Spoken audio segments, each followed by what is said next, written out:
Sasha Banks is back and she is coming for Bianca Belair. Hello everyone and welcome to this Smackdown review. I'm deciding to do something a little bit different. I am recording it through my phone and not by laptop because I'm pretty sure you guys are really darn sick and tired of my laptop making that really loud noise.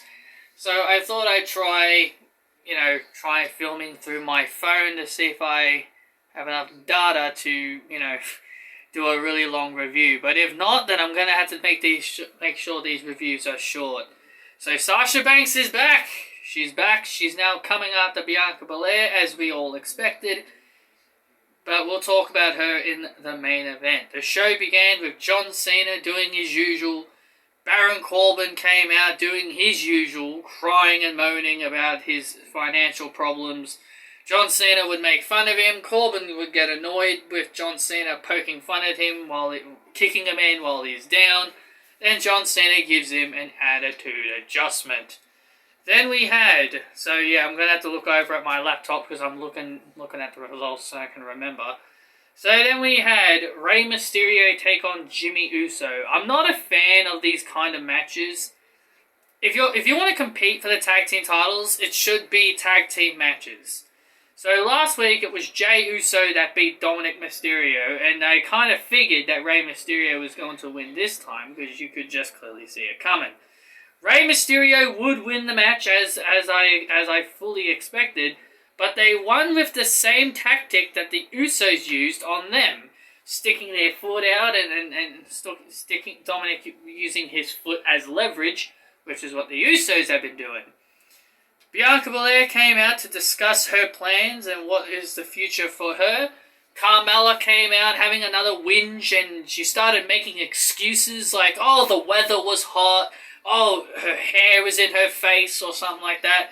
And I'm just thinking, can you stop with the excuses, Carmella?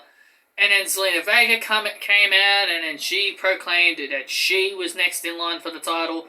Carmella, Zelina, sweetie, I like you, but you haven't won a match since returning. And this is the same thing that I talked about in my Raw review about Keith Lee and Karrion Kross. Wins and losses don't matter. Zelina Vega hasn't won a match, and she's already proclaiming she's in the title picture. So this is what I'm telling you guys. Wins and losses don't matter in WWE. If you want a product that cares about wins and losses, WWE isn't going to be for you. Like, if you want wins and losses to matter, this is WWE. Wins and losses don't matter to WWE. Like I said, you could have a 10-match losing streak and then come back next week and you could be a contender for the WWE title. So, yeah, Zelina Vega and Carmella double-teamed Bianca Belair, and then out came the boss, the standard, the blueprint. She returned as a babyface, so we've seen, and she helped out Bianca. Then we had Reggie. Yes, he's now been going by the name Reggie. He is a Raw superstar, but he appeared here tonight on Smackdown, defending the 24/7 I don't give a shit about championship, and he defended it against Chad Gable. Chad Gable, Reginald won by disqualification due to Otis coming in, and Otis threw him out of the ring, but he landed on his feet.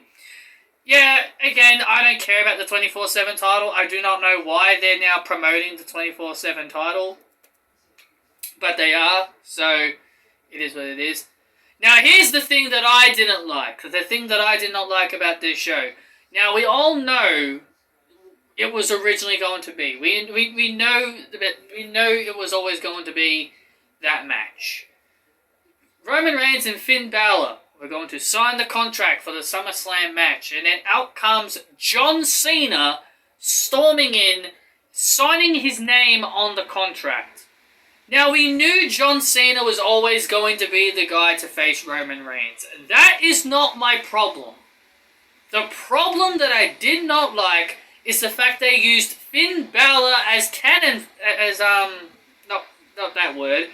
They basically used Finn Balor as a body to make sure John Cena can get to Roman Reigns.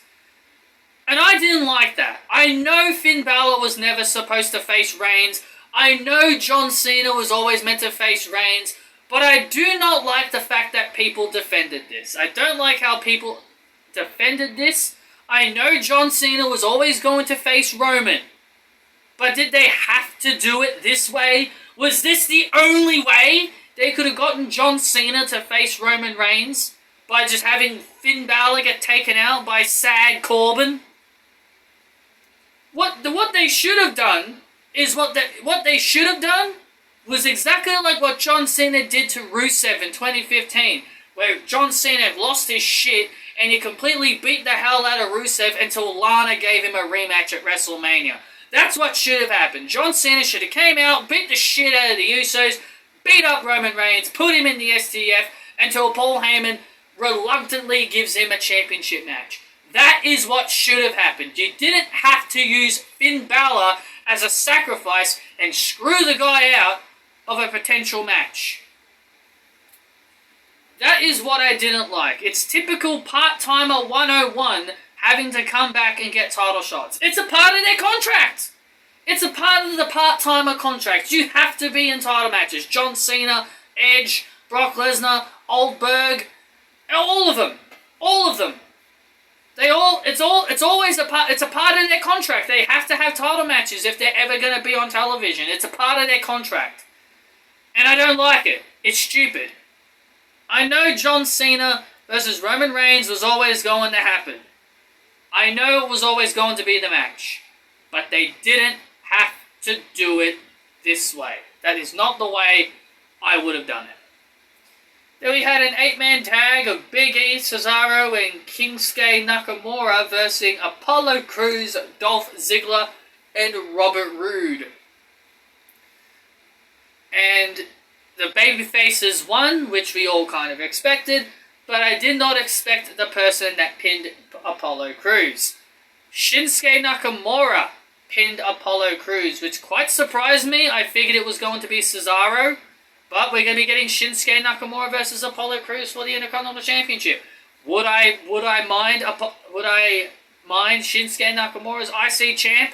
Absolutely. Yeah, sure, he had a title reign before, but you know, I wouldn't mind it if he became Intercontinental Champion. But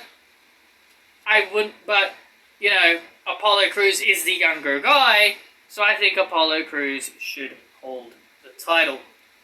Then Seth Rollins beat the crap out of Edge. Good. The best of no Edge makes it better. So Seth beat the hell out of Edge and proclaimed that if Seth Rollins isn't the Universal Champion, and then neither should Edge. Well, maybe you should tell that to John Cena too, Mr. Seth Rollins.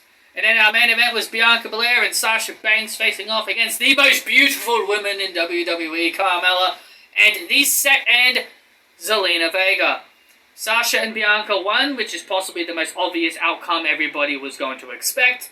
But the thing that surprised me the most about this match is that Carmella was the one that took the loss here. I figured the whole point of Zelina Vega being there was that she was going to be the one to take the loss here, but Carmella took the loss, which quite surprised me. I was very surprised. I thought the whole purpose of Zelina Vega being there was going to basically have her take the loss for the team, and they were going to protect Carmella. So after the match, Bianca and Sasha were celebrating, and then Sasha delivers the backstabber to Bianca. I mean, everybody saw this coming. Everybody saw this coming. The heel turn was always going to happen. Everybody knew it was coming. And then Sasha puts Bianca in the bank statement, and she's starting to say stuff like, "You won that SB because of me. You got in the main event because of me. Did you think I forgot what you did to me? You think I was just gonna forget?" I love it. I love it. I love it that Sasha didn't forget. And I love it when they do stuff like that. I love it when they make sure that the wrestlers don't forget what happened. I'm really hoping Sasha Banks wins the championship from Bianca, because I really think that needs to happen, because you need your top. Because I feel like Sasha Banks would be a great top heel champion for the younger stars to face. I think Bianca is going to go over to Raw in the draft. I think she's going to go over to Raw in the draft. And I think Toni Storm is going to be the next rising babyface that's going to face Sasha.